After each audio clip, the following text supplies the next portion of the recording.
Վերջերս հասարակության կողմից շատ են հնչում, որ դատական համակարգը էլ առաջվան չի։ Դուք որպես իրավաբան, ինչ բացասական կողմերի մասին կարող եք այսօր խոսել։ Շնորհակալություն հարցի համար։ Տեսեք, Հայաստանի Հանրապետության վարչական դատարանում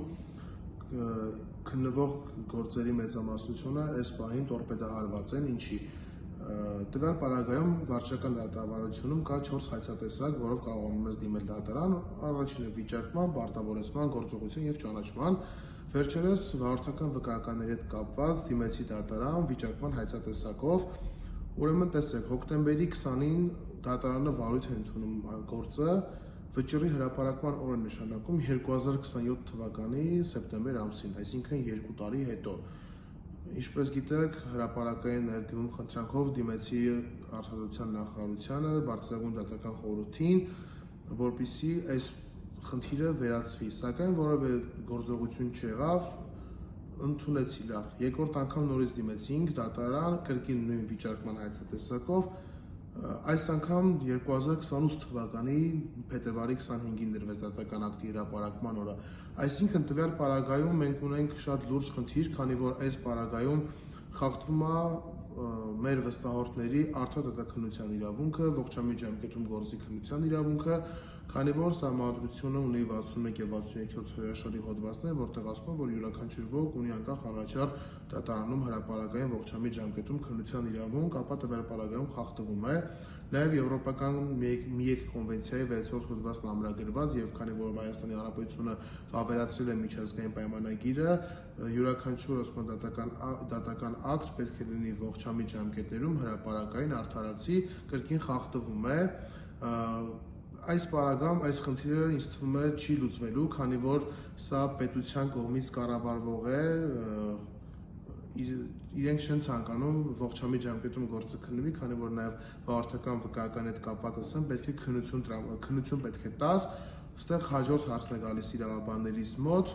օքեյ, քննություն պետք է տանք, բայց դիցուկ ընդունենք մարդը դատապարտված է եղել 10 տարի ազատազրկմամբ, այդ ժամանակ ինքը զրկվում է երկու իրավունքից, ընտրելու եւ ընտրվելու իրավունքներից, բայց 10 տարի հետո, երբ որ դուրս է գալիս քրեակատարողական հիմնարկից, իր մոտ առաջանում է կրկին պոզիտիվ պարտականությամբ ընտրելու եւ ընտրվելու իրավունքը վերականգնվում է։ Սակայն վարորդական վկայականի հետ կապված այդ պոզիտիվ պարտականությունը չի աշխատում, քանի որ պետությունը ասում է ոչ, դու պետք է գնաս հանձնես տեսակային գործնական քննություններ, որպեսզի պայմաններում կարողանաս ձեռք բերել քո վարորդական իրավունքը։ Այստեղ այս իրավական դիսկուրսը չեմ հասկանում պետության կողմից, ինչի ընտրելու եւ ընտրվելու իրավունքը կարող է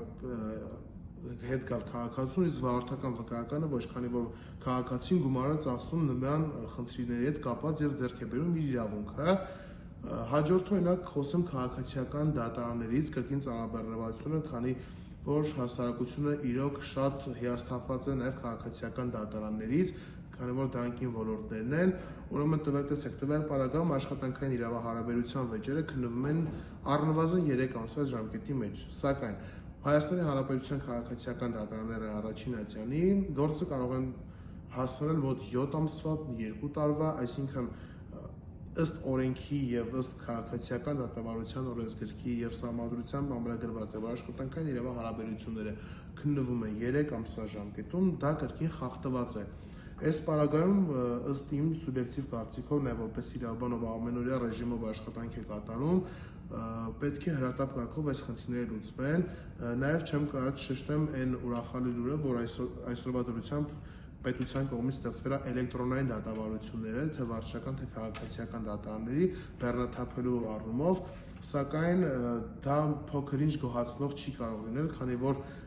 ժողովուրդը դիմելով դատական պաշտպանությանը սպասում է իր արդարացի որոշմանը, սակայն ունենք նաև դատավորներ, ովքեր որ ուշացնում են դատական ակտերը ու շատ են ուշացնում։ Վերջերս դատավորներից մեկը իր սեփական դիմի համաձայն լքեց դատական համակարգը, քանի որ երկու խախտում ուներ եւ խիստ նկատողություն եւ կրկին խիստ նկատողության հետ կապված գործը քննվելու էր, դրա համար նա որոշեց, որ ինքը լքի դատական համակարգը, այսինքն մենք ունենք դատավորներ, ովքեր որ ժամանակի մեջ չեն տեղավորվում։ Շատ ժամանակ լսում ենք, դուք էլ լսած կլինեք, որ այ աշխատակազմը չհասցրեց եւ այլն, ոչ, քանի որ դատարանը եւ որպես երրորդ իշխանություն յուրաքանչյուր դատավոր ունի իր գործելավոճը, պետք է այնպեսի որոշումներ կարողանա կայացնել եւ այնպեսի աշխատողներ ընդել, որ նմանատիպ խնդիրները չառաջանա։ Դեկտեմբերի 10-ը նշվում է Մարդու իրավունքների պաշտպանության միջազգային օր, ինչպես նաև Արցախում այդ օրը նշվում էր Սահմանադրության օր։ Դուք որպես իրավաբան, արդյոք այսօր Հայաստանում մարդու իրավունքները իրապես պաշտպանված են։ Տեսեք, ձեր հարցը երկակի ստանդարտ ունի եւ այո եւ ոչ, քանի որ տվյալ պարագայում շատ ժամանակ հասարակ քաղաքացին, երբ որ բախվում է թեկուզ համայնքային խնդիրների հետ իր իրավունքների վերաբերյալ, համայնքների կողմից սխալ մեկնաբանության պատճառով մարդը իրավունքներ չի կարողանում իրացնել, ինչ պետք է անի քաղաքացին, դիմում է դատական պաշտպանության, այսինքն ցանկացած սխալ որոշման դեպքում խախտվում է մարդու իրավունքները։ Օրինակի համար պետք է նաև պետությունը որպես իր պոզիտիվ պարտականություն սահմանության պոշտված է, որ պետք է պաշտպանի քաղաքացու եւ մարդու իրավունքները, որովհետեւ մարդը բարձրագույն արժեք է, մենք դեռ հետընթաց ենք գրանցել, չունենք այն հստակ եվրոպական եւ կոնվենցիաներով ամրագրված մարդու իրավունքները, որ կարողանանք մենք կանգնենք եւ բղավենք, որ ունենք մարդու իրավունքների հիմնարար ազատությունը։ Տեսեք, ցանկացած պետություն անկախ չէ, դա հայտնի նաև փիլիսոփաների կողմից արտահայտված դիրքորոշում է, քանի որ բոլոր պետությունները միմյանցից կախյալ են։ Այսինքն տվյալ պարագայում մարդու իրավունքները մի փոքր ինչ իմ համար տարբերություն կա, հա, եթե քաղաքացին գիտի օրենք օրենսդրությունը իր իրավունքները կարող է իրացնել, իսկ եթե քաղաքացին իր իրավունքներից պարտականություններից թույլ է, ապա տվյալ պարագայում բախվում է պետության կողմից խնդիրներին, ուստի կրկին դիմում են դատական պաշտպանության։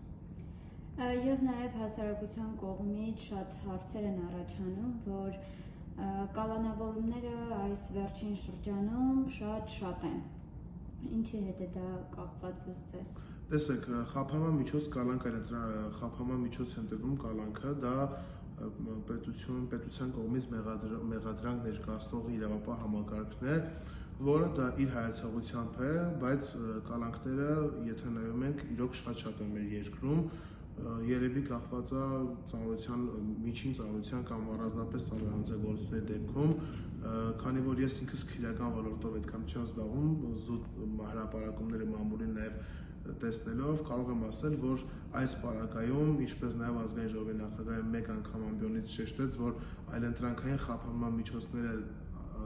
գործածվում, ուստի նաև պետք է օգտագործել տնային կալանքը, որ ավելի խիստ պատժամիջոց է, քան կալանքը, քանի որ դու լինելով տանը չես կարողանում նաև դուրս գալ տնից, այսինքն այս պարագայում պետք է ընկալվի այլընտրանքային խափանման միջոց կալանքը ավելի խիստ ռեժիմների, օրինակ պետական դավաճանության, սպանության,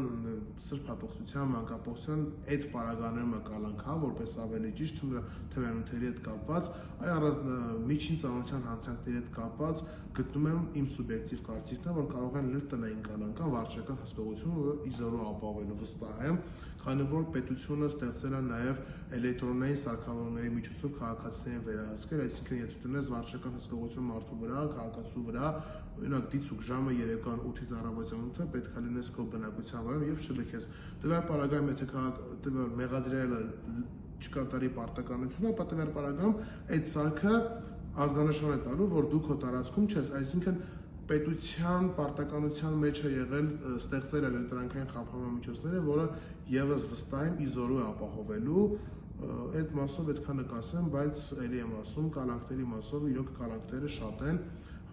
մոտ 90%-ը տանում են կալանքի, 10%-ը հարաբերակցությունը կա վարչական հսկողության կամ տնային կալանքի։ Իմ կարծիքով դա շատ սխալ է ստային, անընդհատ կալանավորումը։